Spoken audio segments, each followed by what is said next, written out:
Good morning, જય શ્રી કૃષ્ણ, જય માતા, જય બાબાડી. સવારમાં કામ હતું, ઘરેથી નીકળી ગયો હતો. ત્યાં આગળ ગયો ઇલેક્ટ્રિક બોર્ડ બનાવવા માટે. એના પછી મોડું થઈ ગયું તો સાંજે 5:30 વાગે લાડી પડી હતી કાઉન્ટર પર જવા માટે. ઘરેથી હું નીકળી ગયો હતો. નીકળી કે આવજો તો હું નીકળી ગયો અને ફાઇનલ કાઉન્ટર ઉપર પહોંચી ગયા. દિલીપ શાકભાજી ગોઠવી હતી અને પછી કાઉન્ટર સેટઅપ રેડી થયું.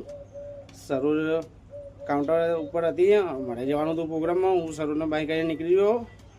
અમે નીકળી ગયા હતા પ્રોગ્રામમાં જવા માટે. એના પછી ત્યાં સીએનજી પેટ્રોલ પંપે ગેસ ભરાઈ દીધો અને ફાઇનલી ત્યાં પહોંચી ગયા હિંમતનગર. એના પછી ઇન્સ્ટ્રુમેન્ટ ઉતારતા હતા. ઇન્સ્ટ્રુમેન્ટ ઉતારીને અમે નીકળી ગયા સ્ટેજ ઉપર. સ્ટેજ ઉપર ઇન્સ્ટ્રુમેન્ટ લગાવી દીધું. પછી એના પછી અમે ગયા જમવા માટે. જમ્યા પછી અમે ટી શર્ટ બદલી દીધી ત્યાં આગળ. એના પછી પ્રોગ્રામ ચાલુ કરી દીધું, બેલેન્સિંગ થઈ ગયું. તમે જોઈ શકો મિત્રો. ગુડ નાઇટ, જય શ્રી કૃષ્ણ, જય માતા, જય બાબારી.